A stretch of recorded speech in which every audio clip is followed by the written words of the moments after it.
Assalamualaikum warahmatullahi wabarakatuh. Selamat malam teman-teman sekalian. Yang terhormat, Bapak Sparta selaku dosen pengajar mata kuliah akuntansi keuangan menengah dan yang kami hormati teman-teman sekalian, pada kesempatan hari ini kami dari kelompok 2 akan menjelaskan mengenai liabilitas jangka pendek, provisi, dan kontingensi. Namun sebelumnya kami akan memperkenalkan diri terlebih dahulu. Nama saya Rudi Perdana dengan NIM 2019 1211 022. Selanjutnya, Nama saya Jana Peslia Jadu dengan NIM 2019 1211 020 dan selanjutnya saya Dewi Yulia Birantasana dengan NIM 2019 1211 032. Next.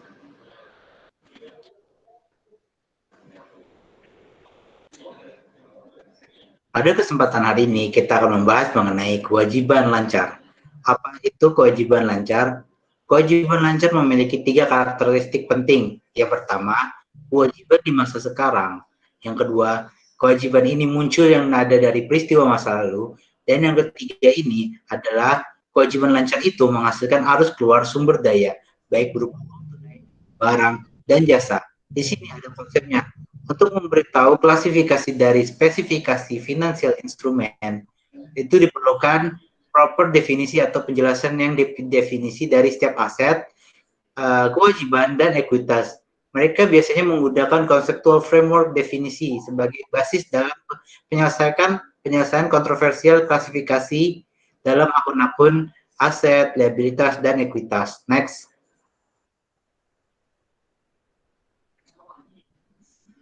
Kewajiban lancar ini biasanya dilaporkan jika salah satu dari dua kondisi ini ada. 1. Kewajiban diharapkan akan diselesaikan dalam siklus operasi normalnya. Atau yang kedua, kewajiban diharapkan akan diselesaikan dalam waktu 12 bulan setelah tanggal pelaporan. Nah, siklus operasi yang tadi dijelaskan itu adalah periode waktu yang berlalu antara perolehan barang dan jasa dan realisasi kas akhir yang dihasilkan dari penjualan dan pengumpulan berikutnya. Next.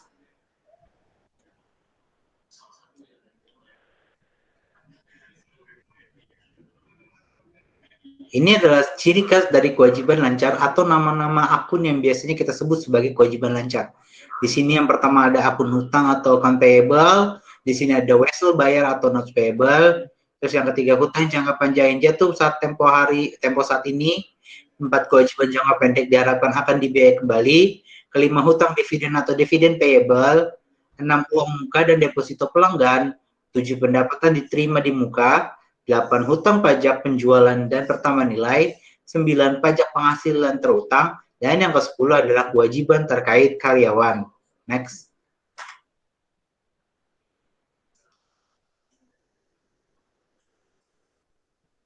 Sekarang kita akan masuk mengenai akun hutang atau tadi hutang dagang atau biasa kita sebut akun payable. Nah, akun payable atau akun hutang ini saldo terutangnya kepada orang lain untuk barang, persediaan, atau jasa yang dibeli secara terbuka atau langsung. Jeda waktu antara penerima jasa atau perolehan hak milik atas aset dan pembayaran untuk mereka. Nah, ketentuan dalam akun payable ini penjualannya biasanya 2/10 atau N/30 atau 1/30 atau bisa saja end of month atau kita kenal sebagai EOM. Biasanya dicantumkan periode perpanjangan kredit. Perpanjangan kredit ini paling lama itu 30 hari sampai 60 hari atau biasa kita bilang 2 bulan. Next.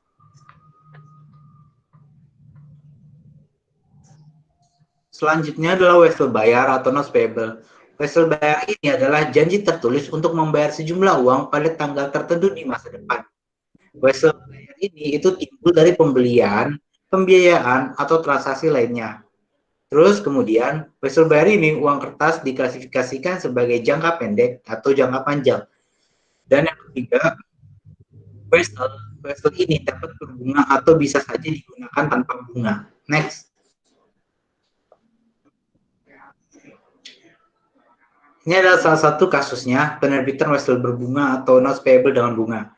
Ilustrasinya, Castle Bank setuju untuk meminjamkan €100.000 pada 1 Maret 2019 kepada Landscape.co jika Landscape.co menandatangani €100.000 6% dari Wesel selama 4 bulan. Nah, Landscape itu mencatat uang tunai pada yang diterima pada 1 Maret sebagai berikut, yaitu cash sebesar €100.000 dan Wesel bayar sebesar €100.000. Next.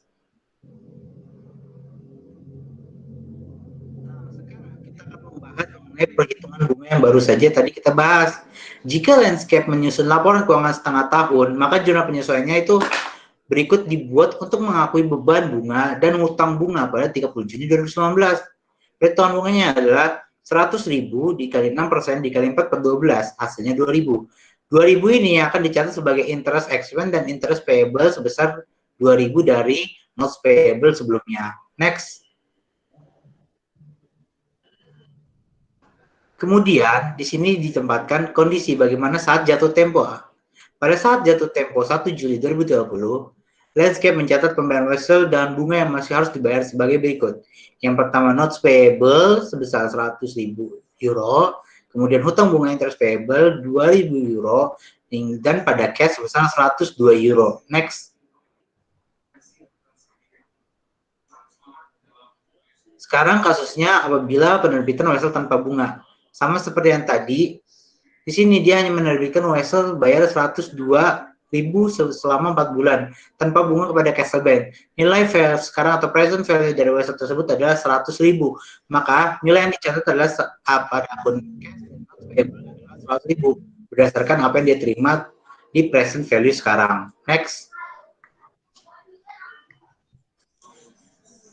Nah, jika Landscape menyusun laporan keuangan setengah tahun, maka jurnal penyesuaian yang berikut yang dibuat untuk mengakui beban bunga dan kenaikan Wesel bayar yang tadi dibilang selama 4 bulan itu sebesar €2.000. Didapat dari mana? €102.000 dikurangi €100.000. €2.000 ini adalah interest expense-nya dan interest pada notes payable. Payable sebesar €2.000. Nah, ketika mencapai maturity, di sini Landscape membayar jurnalnya notes payable pada cash sebesar €102.000 yang tadi sudah dilampirkan di deskripsi soal. Next.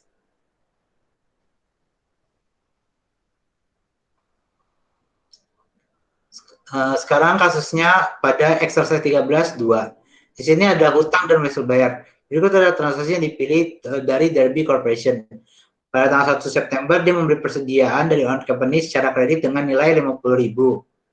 Nah, pada Oktober 1, dia menerbitkan Wesel €50.000, jangka waktu 12 bulan, dan 8% untuk Orion sebagai pembayaran rekening. Di Oktober pertama juga, dia juga meminjamkan €75.000 dari Shore Bank dan menandatangani Wesel seharga €81.000 selama 12 bulan tanpa bunga. Nah, yang menjadi instruksinya adalah siapkan entry jurnal untuk transaksi yang dipilih. Next. Sekarang kita akan membahas entry untuk 1 September yang tadi. Dia tadi dibilang membeli persediaan secara kredit senilai €500.000. Maka akunnya itu adalah pembelian atau purchase pada akun payable sebesar €50.000. Nah, kemudian next. Kemudian pada tanggal 1 Oktober dia perusahaan menerbitkan Wesel seharga €50.000, waktunya 12 bulan, 8%. Maka tadi yang sudah dijelaskan itu akun hutangnya sebesar €50.000 dan Wesel bayarnya €50.000. Di sini dia belum dihitung bunganya. Nanti itu bunganya akan dihitung pada saat jatuh tempo. Nah, perhitungan bunga dari notes ini itu €50.000 dikali 8% dikali 3 per 12 karena baru berjalan 3 bulan. Nilainya 1.000. Nah, beban bunga yang diakui dari perusahaan ini itu sebesar €10.000 dan dicatat pada akun beban bunga dan hutang bunga sebesar 1.000. Next. Nah, ini selanjutnya dia meminjam bunga €75.000 dan menandatangani Wesel senilai €81.000 selama 12 bulan tanpa bunga. Nah, di sini itu dia nilainya €75.000 untuk penerimaan cash sebenarnya. Cash pada Wesel bayar sebesar €75.000. Lalu di sini untuk perhitungan bunga itu perhitungannya 6.000 dikali 3 per 12 sebesar 1.500. 6.000 ini dapat dari mana? Didapat dari 81.000 dikurangi 75.000. Nah, 6.000 ini sebagai patokan dalam penghitungan bunganya sebesar 1.500. Penyatatan dari 1.500 ini masuk ke dalam jurnal beban bunga dan wajib bayar sebesar 1.500. Next. Sekarang utang jangka panjang yang jatuh tempo saat ini. Di sini porsi penundaan, catatan hipotek, dan hutang jangka panjang lainnya yang jatuh tempo itu pada tahun fiskal berikutnya. Dikecualikan hutang jangka panjang yang jatuh tempo saat ini jika mereka satu, pensiun atau oleh aset yang terakumulasi ini dengan tujuan secara tepat namun belum ditampilkan sebagai aset lancar. Yang kedua, aset ini dibiayai kembali atau pensiun dari hasil penerbitan utang jangka panjang yang baru. Dan yang ketiga, itu dikonversikan menjadi saham biasa. Next. Ini kita akan membahas mengenai kewajiban jangka pendek yang diharapkan untuk dibiayai kembali. Di sini ada pengecualian nih jika ada kondisi berikut sebagai berikut. Yang pertama itu kewajiban jangka pendek ini harus bermaksud untuk membiayai kembali kewajiban tersebut dalam jangka panjang. Dan yang kedua, harus memiliki hak tanpa syarat untuk menunda penyelesaian kewajiban setidaknya 12 bulan setelah tanggal pelaporan. Next. Ini ada salah satu contoh soalnya, exercise 13.4, pembiayaan kembali oleh hutang jangka pendek atau CFO untuk Young Corporation sedang berdiskusi dengan kepala eksekutif perusahaan tentang masalah yang berkaitan dengan kewajiban jangka pendek perusahaan. Saat ini, baik current ratio maupun asset test ratio untuk perusahaan cukup rendah, dan CEO bertanya, apakah ada kewajiban dari jangka pendek yang ini dapat diklasifikasikan ulang menjadi jangka panjang. Tanggal pelaporan keuangan tanggal 31 Desember 2018, dua kewajiban jangka pendek dibahas dan tindakannya berikut diambil oleh CFO. Instruksinya, tunjukkan bagaimana transaksi ini harus dilaporkan pada tanggal 31 Desember 2018 sebagai di laporan posisi keuangan perusahaan Yongs. Next.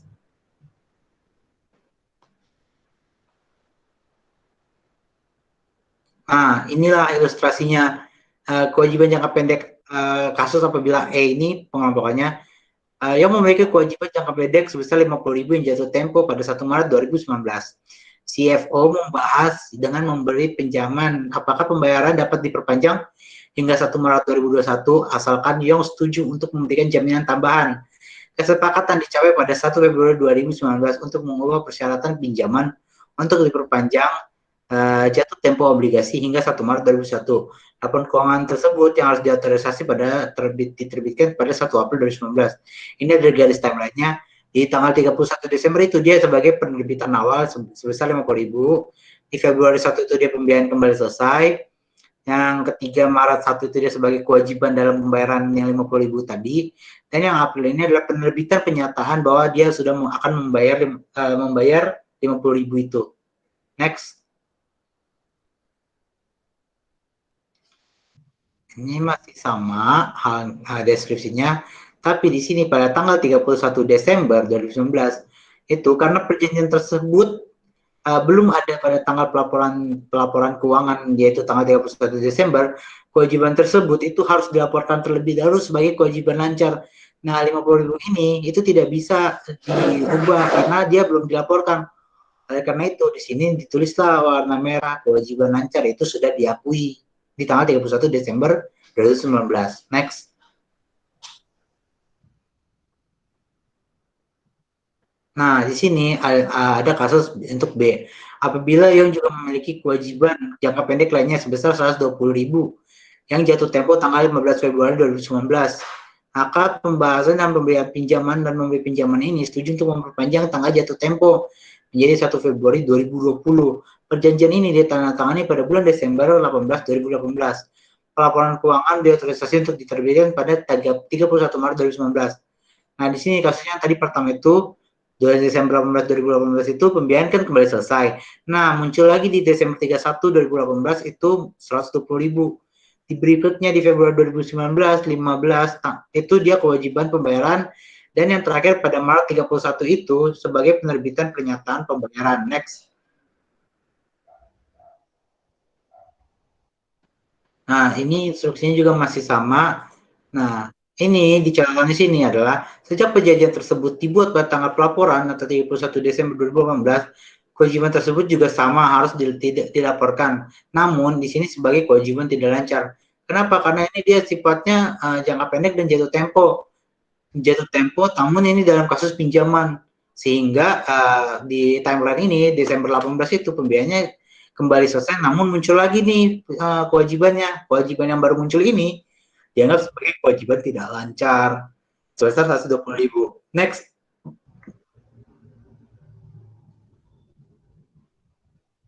Selanjutnya, hutang dividen. Nah, hutang dividen itu adalah jumlah yang terutang oleh perusahaan kepada pemegang sahamnya sebagai hasil dari otorisasi Dewan Direksi. Nah, ciri dari hutang dividen itu pada umumnya dibayarkan dalam waktu 3 bulan. Dividen itu yang belum diumumkan itu atas saham preferen kumulatif, itu tidak diakui sebagai kewajiban. Kemudian, hutang dividen dalam bentuk saham tambahan itu tidak diakui sebagai kewajiban. Dan pelaporannya ini itu diadakan pada kolom ekuitas atau saldo ekuitas atau modal. Next. Selanjutnya uang muka dan deposit pelanggan. Ini adalah setoran tunai yang dapat dikembalikan yang diterima dari pelanggan dan karyawan. Nah, ini dapat diklasifikasikan sebagai kewajiban lancar atau tidak lancar. Selanjutnya kita akan membahas tentang pendapatan diterima muka. Next. Pendapatan diterima di muka atau biasa kita kenal dengan unearned revenue adalah pembayaran yang diterima sebelum perusahaan mengirimkan barang atau menyerahkan jasa. Nah, contohnya ini seperti travel, kayak tiket pesawat yang kita bayar dulu, baru kita menggunakan jasa. Nah,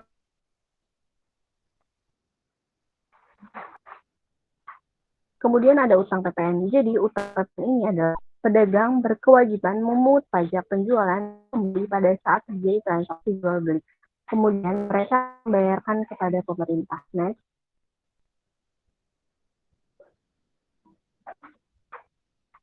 Kemudian kita akan membahas tentang utang gaji dan utang bonus. Utang gaji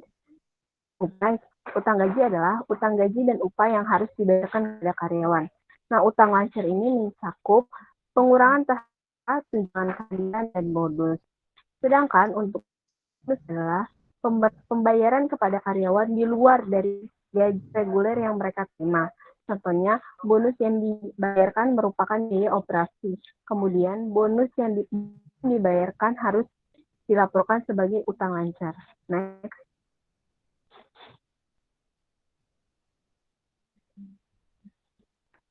Kemudian kita akan membahas provisi. Provisi adalah kewajiban yang belum pasti nilai dan waktunya.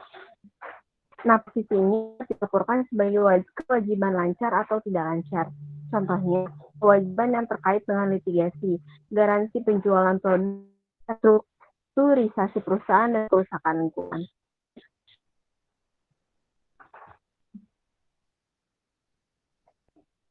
Nah, kapan provisi dilakukan? Perusahaan mengakui provisi hanya jika memenuhi 3 khusus sebagai berikut. Yang pertama, garansi terhadap produk. Yang kedua, ada kemungkinan pengeluaran uang di masa mendatang karena garansi tersebut dipahit adalah dapat diestimasikan jumlahnya.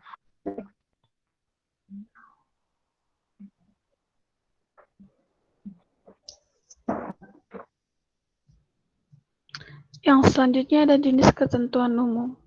Yang pertama, untuk jenis umum sendiri terdiri dari 6, yaitu yang pertama, tuntutan hukum, jaminan, pertimbangan harus dibayar, lingkungan, kontrak yang berat, dan restrukturisasi, di mana IFRS mensyaratkan pengungkapan yang luas terkait dengan ketentuan dalam catatan laporan keuangan.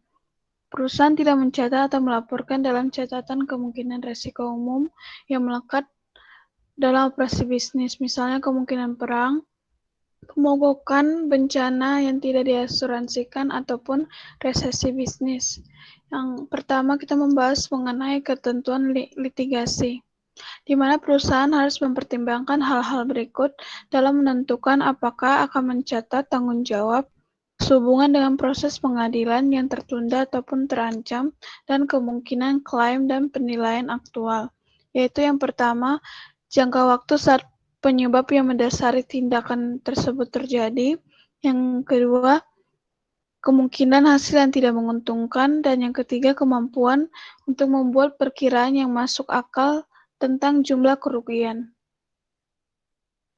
Sehubungan dengan gugatan yang tidak diajukan dan klaim serta penilaian yang tidak ditegaskan, maka perusahaan harus menentukan, yang pertama, tingkat kemungkinan gugatan dapat diajukan atau klaim atau penilaian yang diajukan, dan yang kedua, kemungkinan hasil yang tidak menguntungkan.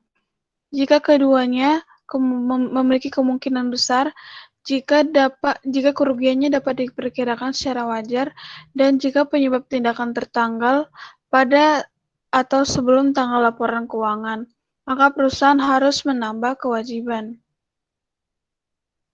Yang selanjutnya ada contoh ketentuan litigasi, yaitu ada siapkan jurnal 31 Desember dengan asumsi Scourge akan bertanggung jawab atas 900.000 sebagai akibat dari gugatan ini.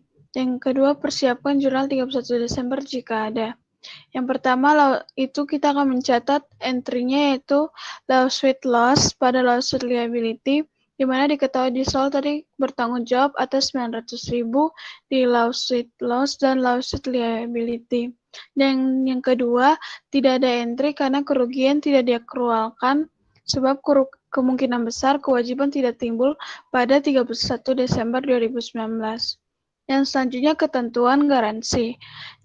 Ketentuan garansi merupakan janji yang dibuat oleh penjual kepada pembeli untuk memperbaiki kekurangan kuantitas, kualitas, atau kinerja dalam suatu produk.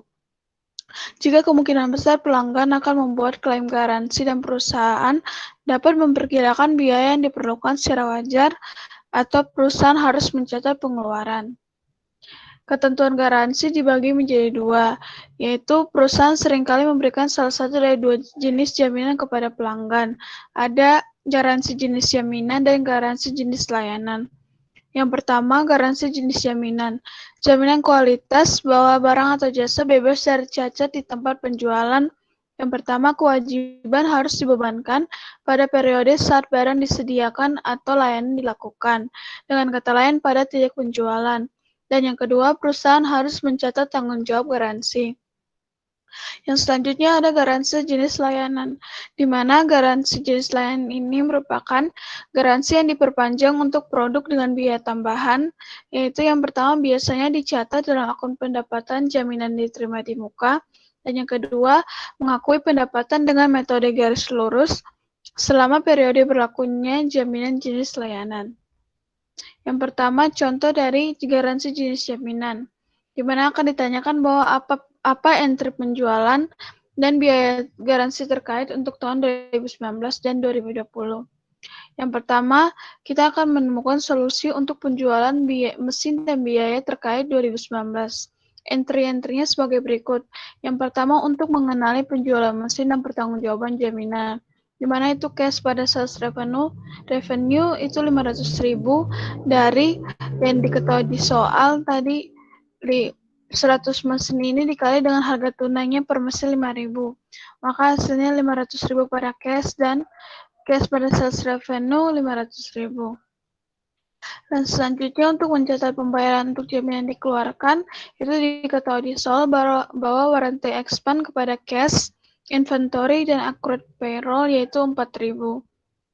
Dan selanjutnya untuk mencatat penyesuaian perkiraan biaya jaminan dan kewajiban jaminan klaim jaminan yang diharapkan pada tahun 2020, di mana pada tanggal 31 Desember 2019, laporan posisi keuangan melaporkan kewajiban jaminan layanan ini sebesar 16.000 itu didapat dari di soal tadi 20.000 dikurangi dengan 4.000 yang diketahui. Maka diketahui laporan laba rugi tahun 2019 melaporkan pendapatan penjualan 500.000 dan beban garansi 20.000, di mana entry penjualannya itu warranty expense 16.000 terhadap warranty liability 16.000. Dan selanjutnya untuk mencatat pembayaran biaya garansi yang terjadi pada tahun 2020 terkait dengan penjualan mesin di 2019 dengan periode yaitu 1 Januari sampai 31 Desember 2020. Di mana untuk entry-nya itu itu warranty liability kepada cash, inventory, dan accrued payroll diketahui di soal yaitu sebesar 16.000, di mana pada akhir tahun 2020 tidak ada kewajiban garansi yang dilaporkan untuk mesin yang dijual pada tahun 2019. Yang selanjutnya ada contoh soal dari garansi jenis layanan, di mana pertanyaannya masih sama, entry apa yang harus dibuat oleh Hamlin pada 2019 dan 2022. Yang pertama, untuk mencetak penjualan mobil dan jaminan terkait tanggal 2 Januari 2019. Yaitu diketahui dari case-nya tadi 30.000, membeli 30.000 dengan harga jamin dan harga jaminannya. Maka akan tercatat 30.000 ditambah 900.000 yaitu 30.900 pada cash, dan untuk unearned warranty revenue sebagai garansi jenis layanan sebesar 900 dan sales revenue-nya 30.000. Yang kedua, untuk mencatat biaya garansi yang terjadi di 2 Januari hingga 31 Desember 2019 diketahui di soal sebesar 500, yaitu dengan entry yaitu warranty expense terhadap cash, inventory, dan accrued payroll yaitu 500.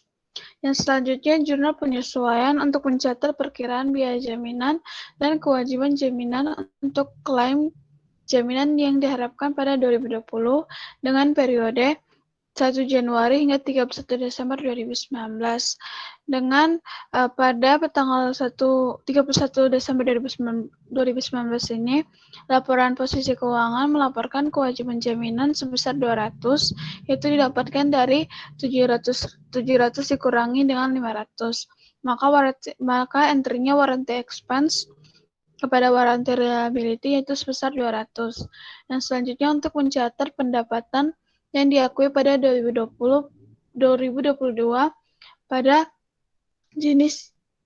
jaminan jenis layanan, di mana itu tercatat unearned warranty revenue-nya kan biaya garansinya 900 dibagi 3 karena itu jangka waktu untuk 3 tahun ke depan dari 2022 ke 2024.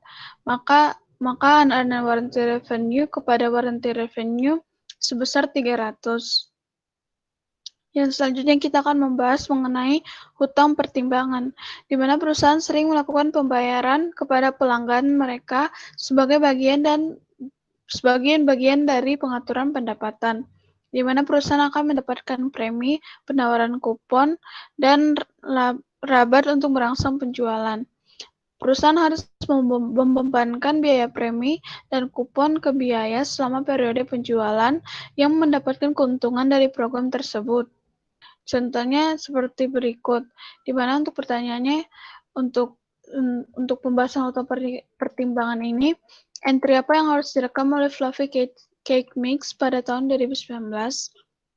Yang pertama, untuk mencatat pembelian dari 20.000 mangkok pencampur dengan harga 2 per mangkok, di mana itu tercatat premium inventory kepada cash dengan 20.000 mangkok dikali dengan harganya per 2 per mangkok, maka 20.000 dikali 2, itu premium inventory kepada cash sebesar 40.000.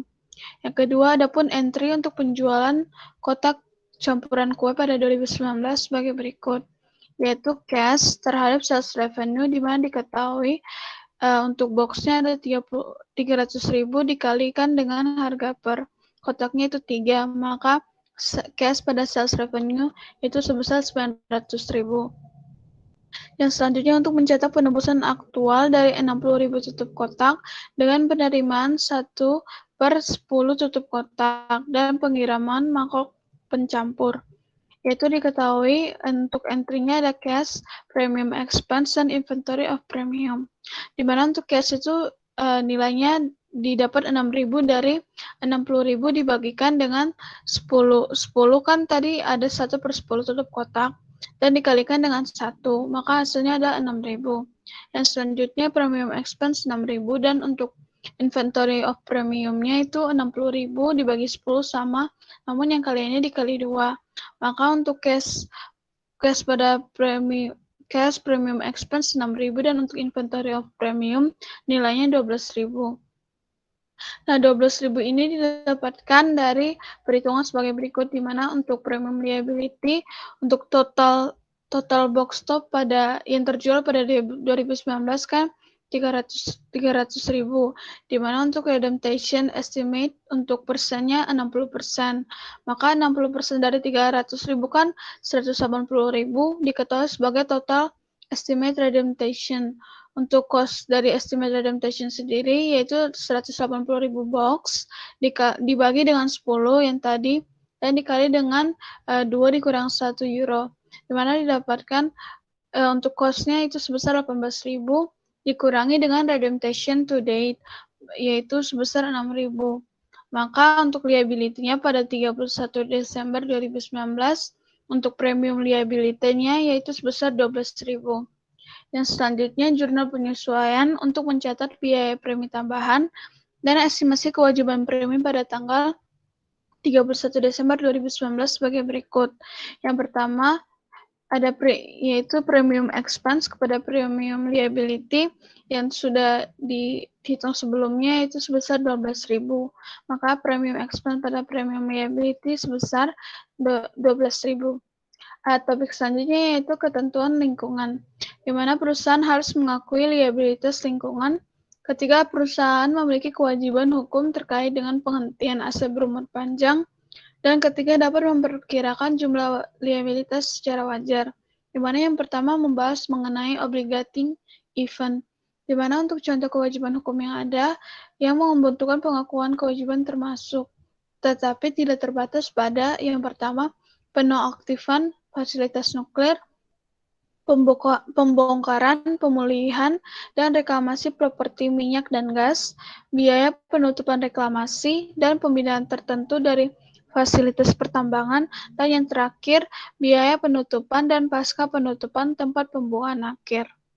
Untuk ketentuan lingkungan sendiri, itu yang pertama membahas pengukuran, di mana perusahaan pada awalnya mengukur tanggung jawab lingkungan dengan memperkirakan terbaik untuk biaya masa depannya. Sedangkan untuk pengakuan dan alokasi, untuk mencatat tanggung jawab lingkungan yang termasuk dalam perusahaan, di mana yang tercatat yaitu biaya yang terkait dengan kewajiban lingkungan dalam jumlah tercatat aset berumur panjang terkait, dan untuk mencatat kewajiban untuk jumlah yang sama. Contohnya yaitu pada tanggal 1 Januari 2019, perusahaan minyak Wildcat mendirikan anjungan minyak di Teluk Meksiko. Wildcat mencatat secara umum diwajibkan untuk membongkar dan melepas platform di akhir masa manfaatnya, yang diperkirakan akan memakan waktu 5 tahun. Wildcat memperkirakan bahwa pembongkaran dan pemindahan akan menelan biaya sebesar 1 juta. Berdasarkan tingkat diskonto 10%, nilai wajar kewajiban lingkungan diperkirakan yaitu Rp920.000, di mana didapatkan dari 1 juta dikalikan dengan 0,62092, di mana untuk Wildcat mencatat tanggung jawab ini pada 1 Januari sebagai berikut, yaitu untuk entry-nya yaitu drilling platform kepada environmental liability sebesar Rp620.920. Yang selanjutnya untuk selama umur aset ini, Wildcat mengalokasikan biaya pensiun aset ke beban.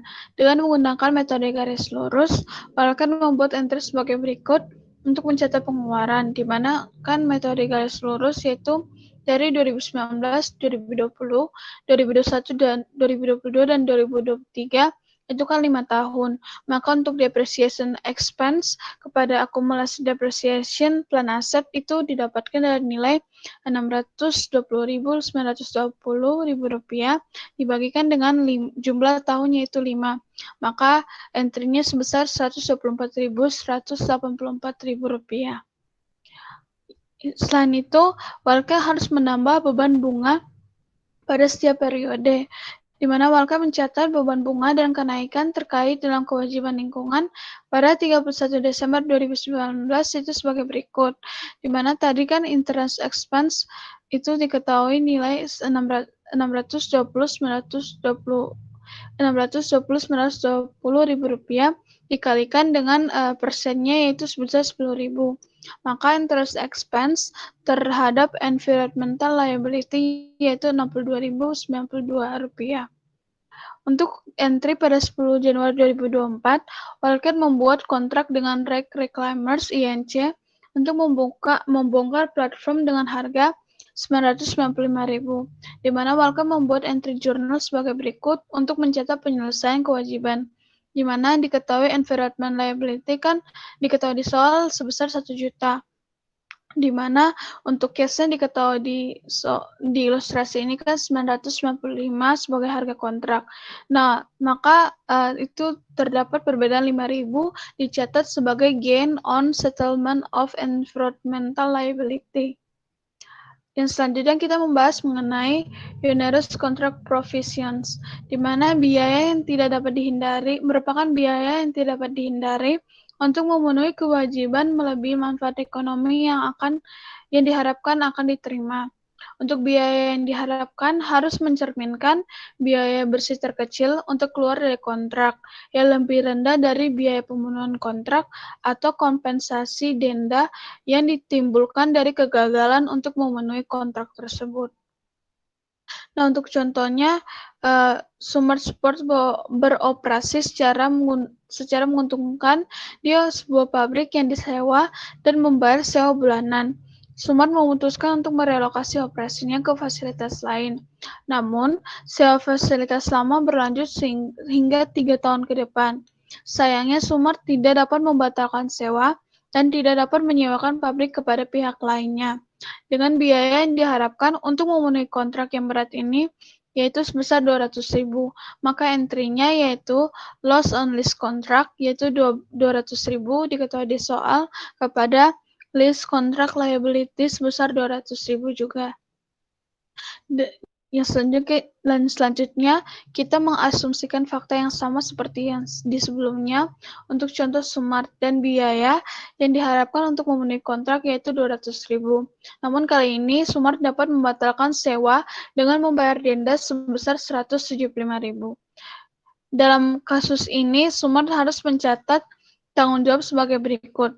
Yaitu yang pertama loss on lease contract yaitu 175.000 dan lease on contract liability 175.000 sebagai untuk membayar denda pembatalan tersebut. Yang selanjutnya untuk ketentuan restrukturisasi atau restructuring provision, di mana untuk restrukturisasi didefinisikan sebagai program yang dapat direncanakan dan ataupun dikendalikan oleh manajemen dan juga berubah secara material. Di mana yang pertama yaitu ruang lingkup usaha yang dilakukan oleh perusahaan atau cara bisnis itu dijalankan. Perusahaan diharuskan memiliki rencana formal rinci untuk restrukturisasi dan telah meningkatkan ekspektasi yang valid kepada mereka yang terkena dampak implementasi atau pengumuman rencana tersebut. Yang mana untuk ketentuan restrukturisasi ini, IFRS memberikan panduan khusus terkait biaya dan kerugian tertentu yang harus dikeluarkan dari restrukturisasi. Yang pertama yaitu ada cost include atau direct dan incremental. Di mana yang pertama yaitu biaya pemutusan hubungan kerja karyawan berlangsung untuk restrukturisasi. Yang kedua, biaya pemutusan kontrak seperti sewa, hukum, dan penghentian. Dan yang ketiga yaitu ketentuan kontrak yang memberatkan. Yang selanjutnya yaitu cost excluded, yaitu biaya yang tidak termasuk. Yang pertama ada investasi dalam sistem baru, pemanfaatan fasilitas yang lebih rendah, biaya pelatihan atau relokasi staf, biaya pemindahan aset atau operasi, biaya administrasi atau pemasaran, alokasi overhead perusahaan, dan diharapkan biaya operasi di masa depan atau yang diharapkan kerugian operasi kecuali jika berhubungan dengan kontrak yang berat. Yang selanjutnya ada self-insurance. Self-insurance bukanlah asuransi, melainkan asumsi resiko, di mana ada sedikit pembenaran teoritis untuk pembentukan kewajiban berdasarkan biaya hipotesis untuk biaya asuransi. Kondisi akrual yang dinyatakan dalam IFRS ini tidak dipenuhi sebelum terjadinya peristiwa tersebut. Topik selanjutnya yang dibahas yaitu disclosure relate to provisions atau pengungkapan terkait ketentuan, di mana perusahaan harus menyediakan rekonsiliasi saldo awal hingga akhir untuk setiap kelas utama dari ketentuan, dengan mengidentifikasikan apa yang menyebabkan perubahan selama periode tersebut.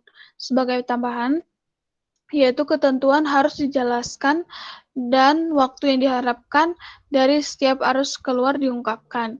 Yang kedua, pengungkapan tentang ketidakpastian yang terkait dengan arus keluar yang diharapkan serta penggantian yang diharapkan harus disediakan. Yang selanjutnya ada contingency. Yang pertama membahas mengenai contingent liability atau kewajiban kontingensi, di mana liabilitas kontingensi ini tidak diakui dalam laporan keuangan karena memang demikian, yaitu kewajiban yang mungkin atau belum dikonfirmasi, kewajiban sekarang yang tidak mungkin dilakukan pembayaran, atau kewajiban kini yang tidak dapat dilakukan estimasi kewajiban yang andal. Ini yang mewajibkan pedoman umum untuk akuntansi dan pelaporan kewajiban kontingensi, di mana untuk outcome-nya sendiri, untuk virtual certain-nya itu probability-nya tuh at least atau kurang lebih 90.000 dengan perlakuan akuntansinya itu dilaporkan sebagai liability. Yang kedua, untuk probable itu probability-nya sebesar 51 hingga 89%, di mana untuk perlakuan akuntansinya dilaporkan sebagai liability. Dan untuk possible but not probable ini dari 5% hingga 50%, di mana itu tercatat sebagai disclosure required. Dan untuk remote itu kurang dari 5%, yaitu tidak tercatat sebagai disclosure. Yang selanjutnya, aset kontingensi. Aset kontingensi merupakan aset yang mungkin timbul dari peristiwa masa lalu dan yang keberadaannya akan dikonfirmasi oleh terjadinya atau tidak terjadinya peristiwa di masa depan yang tidak pasti atau tidak sepenuhnya berada dalam kendali perusahaan. Di mana untuk tipikal aset kontingensi ini, yang pertama, kemungkinan itu merupakan kemungkinan penerimaan uang dari hadiah, donasi, bonus. Yang kedua, kemungkinan pengembalian dana dari pemerintah dalam hal sengketa pajak. Dan yang terakhir, kasus pengadilan yang menunggu keputusan dengan kemungkinan hasil yang menguntungkan, di mana aset kontingensi ini tidak diakui pada laporan posisi keuangan. Nah, ini merupakan aturan umum yang terkait dengan aset kontingensi, di mana aset kontingensi diungkapkan ketika arus manfaat ekonomi mungkin lebih dari 50%. Nah, maka yang diakui di sini yang diakui yaitu ada probable dan virtual certain karena melebihi 50%, di mana untuk virtual certain itu diakui atau mendapat perlakuan akuntansi dilaporkan sebagai aset, dan untuk probable sendiri itu sebagai disclosure. Sedangkan untuk yang kurang dari 50% ada possible but not probable dan remote itu tidak dicatat sebagai disclosure. Yang selanjutnya ada presentation dan analisis. Yang pertama ada penyajian kewajiban lancar. Biaya yang dilaporkan pada nilai jatuh tempo penuh dan perbedaan antara nilai sekarang dan nilai jatuh tempo. Mana ini merupakan contoh dari current asset dan current liability dari perusahaan Wilmar International Limited. Di mana tadi kan penyajiannya sekarang adalah analisis dari kewajiban lancar tersebut. Di mana untuk likuiditas terkait kewajiban merupakan waktu yang diharapkan untuk berlalu sebelum pembayarannya. Untuk dua rasio membantu penilai likuiditas, di mana untuk ilustrasinya, hitung dua rasio ini menggunakan informasi yang ada di sebelumnya. Di mana untuk current rasionya sendiri itu rumusnya CA dibagi CA, yaitu sebesar diketahui di tabel tersebut, yaitu 18.801.101 dibagi dengan 14.690.765. maka didapatkan current ratio-nya untuk perusahaan tersebut yaitu 1,28 times. Dan untuk aset test ratio-nya sendiri, itu rumusnya cash ditambah short-term investment ditambah dengan receivable dan dibagi dengan CL.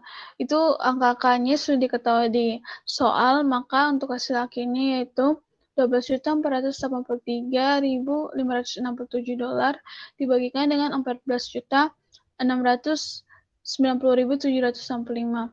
Maka akan didapatkan aset test ratio untuk Wilmar International Limited yaitu sebesar 0,85 times.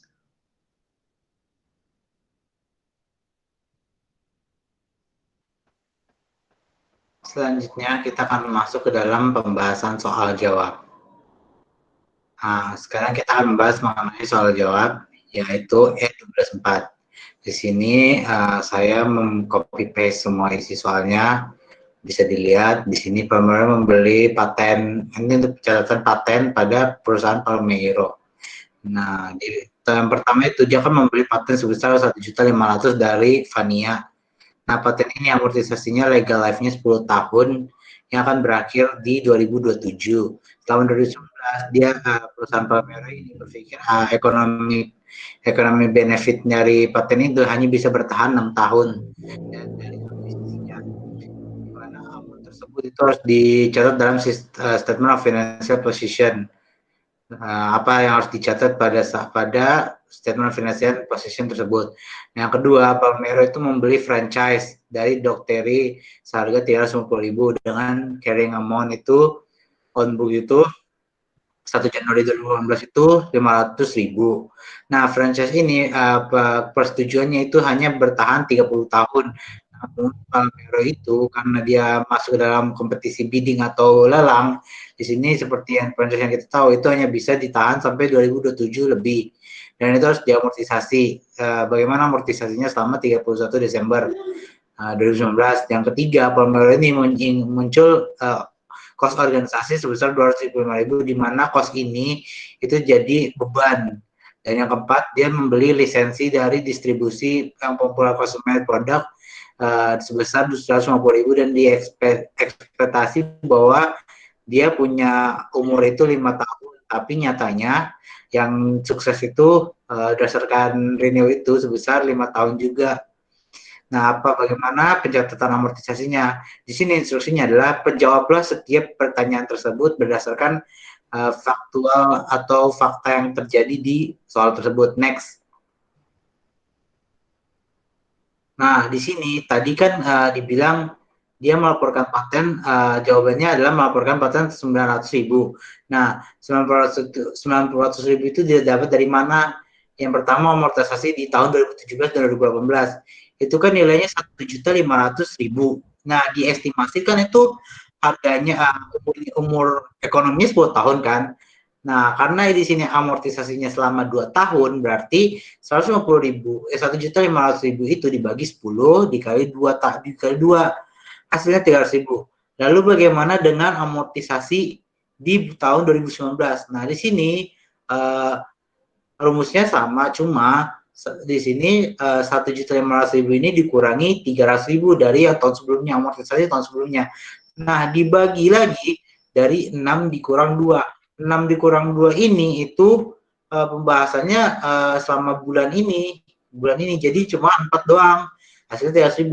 Nah, akumulasi amortisasi yang terjadi pada bulan 31 Desember itu 300.000 ditambah 300.000 dari yang di atas ini sebesar 600.000. Nah, nilai yang sebenarnya tersisa dari yang telah dijelaskan itu 1.500.000 dikurangi 600, hasilnya 900.000. Nah, yang kedua, dia akan dibilang untuk mengamortisasi waralaba atau franchise. Di sini cara amortisasinya itu jumlahnya itu 350.000 itu dibagi 10 karena umurnya dapat bertahan selama 10 tahun. Hasilnya 35.000. Nah, tadi juga di nomor 3 itu ada beban organization cost sebesar 275.000. Karena 275.000 ini tidak ada embel-embel yang lain, maka tinggal dimasukkan saja dia sebagai beban. Nah, yang keempat itu adalah amortisasi dari lisensi. Nah, amortisasi ini sifat nilainya 0. Kenapa? Karena lisensi itu dapat dengan mudah diperbarui dengan biaya nominal dan masa pakainya pun tidak terbatas sama seperti goodwill yang sudah yang pernah kita pelajari. Maka kalaupun itu diamortisasi, itu nilainya juga tidak akan dapat nilai yang pasti. Jadi jawabannya 0. Nah, itu pembahasan dari soal E12. Next.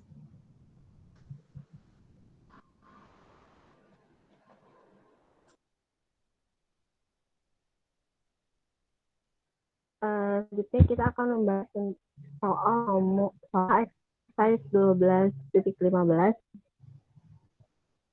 Berikut adalah soalnya, kemudian terdapat instruksi soal, yaitu prepare the journal entry if any to record the impairment at December 31 Desember 2019. Kemudian kita yang B, at Desember 31 2020, it is estimated that the division's recoverable amount increased to 345 million. Terus kita disuruh untuk menyiapkan journal entry-nya untuk mencatat kenaikan dari fair value-nya. Next.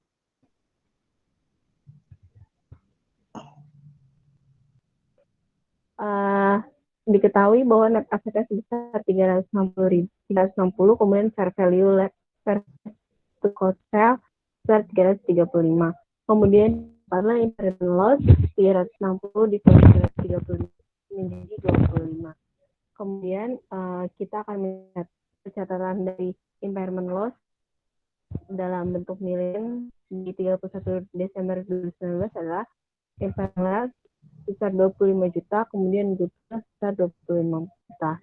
Nah, untuk yang jawaban B-nya di tanggal 31 Desember 2020 diestimasikan division recoverable, kemudian tidak ada entry karena the level of impairment on goodwill prohibited. Next. Sekian presentasi dari kami, kurang lebihnya mohon maaf. Assalamualaikum warahmatullahi wabarakatuh.